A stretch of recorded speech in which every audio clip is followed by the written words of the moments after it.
एक तरफ भारत में मुसलमानों को बांग्लादेशी कहकर मारा जा रहा है और वहीं दूसरी तरफ प्रधानमंत्री मोदी ने दो बांग्लादेशी महिलाओं को अपना शाही मेहमान बनाकर रखा हुआ है। उन्हें वीवीआईपी गेस्ट हाउस में रखा गया है, खाना खिलाया जा रहा है, शानदार एसी वाले घर में सुलाया जा रहा है।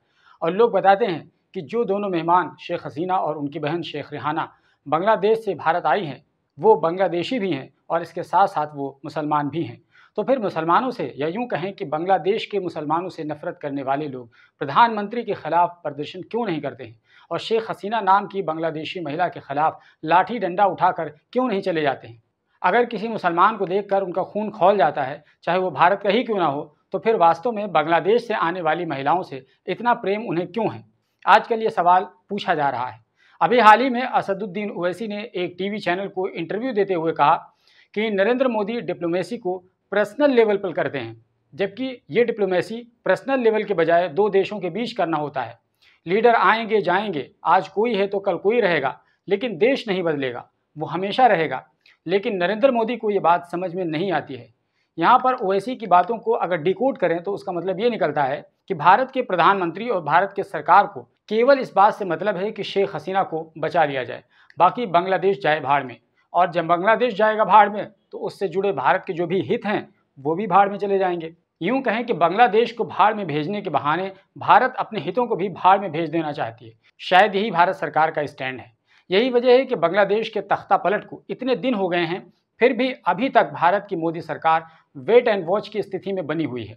असदुद्दीन ओवैसी ने कहा कि भारत के प्रधानमंत्री ने बांग्लादेश के एक डिपोर्ट लीडर को अपने यहाँ रख रखा है।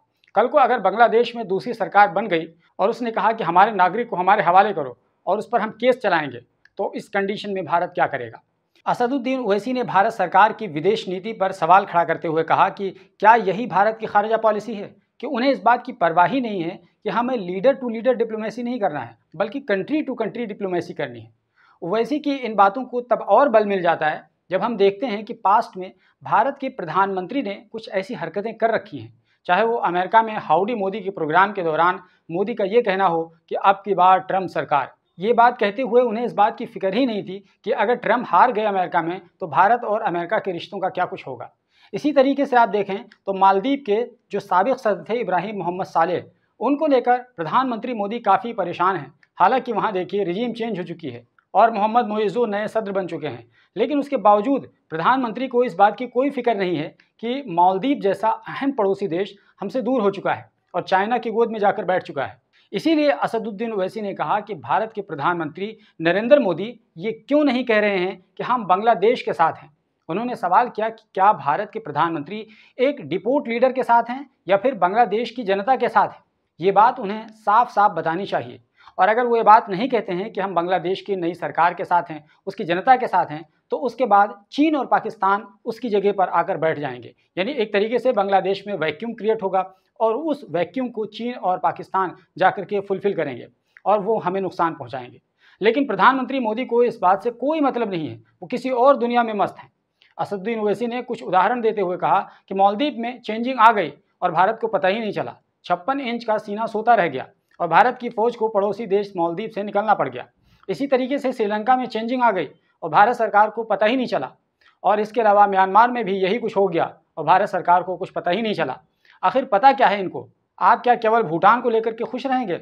और जहाँ तक बांग्लादेश की बात है तो इस पर असदुद्दीन ओवैसी ने कहा कि बांग्लादेश के हमारे कई जानने वाले पिछले 8 महीने से कह रहे थे कि शेख हसीना की सरकार जाएगी, लेकिन भारत के प्रधानमंत्री और उनके विदेश मंत्रालय को कुछ भी खबर नहीं थी। एंकर बार बार ये सवाल कर रही थी कि क्या शेख हसीना को पनाह देना गलत है। इसके जवाब में असदुद्दीन ओवैसी का भी सवाल था कि अगर कल को बांग्लादेश की सरकार ने शेख हसीना की मांग कर ली और कह दिया कि हमारे नागरिक को हमारे हवाले कर दो, तो भारत सरकार क्या करेगी। ये असदुद्दीन ओवैसी ने उस एंकर से सीधा सवाल किया और उसके ज़रिए से प्रधानमंत्री मोदी को सवाल किया, क्या उन्हें बांग्लादेश के हवाले कर देगी या बांग्लादेश से अपने रिश्ते ख़राब करेगी। इस पर एंकर का चेहरा वाकई में देखने के लायक था, क्योंकि दरअसल एंकर का ये स्टैंड था जो ये पूछना चाह रही थी कि अगर प्रधानमंत्री शेख हसीना को यहाँ शरण दे रहे हैं तो आपको तकलीफ़ क्यों है। तो इसी पर असदुद्दीन ओवैसी ने सवाल करते हुए कहा था कि अगर बांग्लादेश की सरकार उन्हें मांग ले तो बताइए आप क्या कहेंगी इस पर। उस पर वो खामोश हो गई। आपको ये जानकारी दे दें कि फ़िलहाल खबर ये है कि बांग्लादेश में शेख हसीना के ख़िलाफ़ और उनके दौर में अहम पदों पर बैठे लोगों के खिलाफ कत्ल का मुकदमा दर्ज कर लिया गया है। अब उनके खिलाफ बांग्लादेश में केस चलेगा और शेख हसीना को बांग्लादेश की सरकार वापस लाने की कोशिश करेगी। और अगर शेख हसीना इन हालात में भारत में मौजूद रहती हैं तो फिर भारत और बांग्लादेश के रिश्तों में काफ़ी दरार आ जाएगा और एक नई समस्या उत्पन्न होगी। इसीलिए असदुद्दीन ओवैसी ने कहा कि बांग्लादेश के साथ इस खराब होते हुए रिश्ते के लिए अगर कोई जिम्मेदार है तो वो मोदी खुद हैं। उन्होंने एक एग्जाम्पल देते हुए कहा, क्योंकि मोदी ने अपने शपथ समारोह में इस महिला को बुलाया था जो अपोजिशन को दरकिनार करके प्राइम मिनिस्टर बन चुकी थी। तो क्या ये सब बातें मोदी को समझ नहीं आ रही थी? अगर मुझ जैसे इंसान को ये बातें समझ में आ रही हैं तो आपको क्यों नहीं समझ में आ रही हैं? जबकि आपके पास तो कितने जानकार लोग बैठे हैं और उन्हें हमारे टैक्स से तनख्वाह मिल रही है।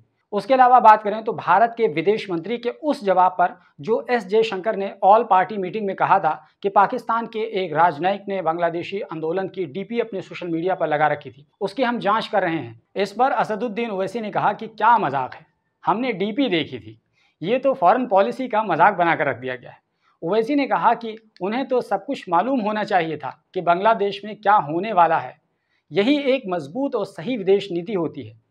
इनका डीपी वाली बात कहना बेहद बचकाना बात है।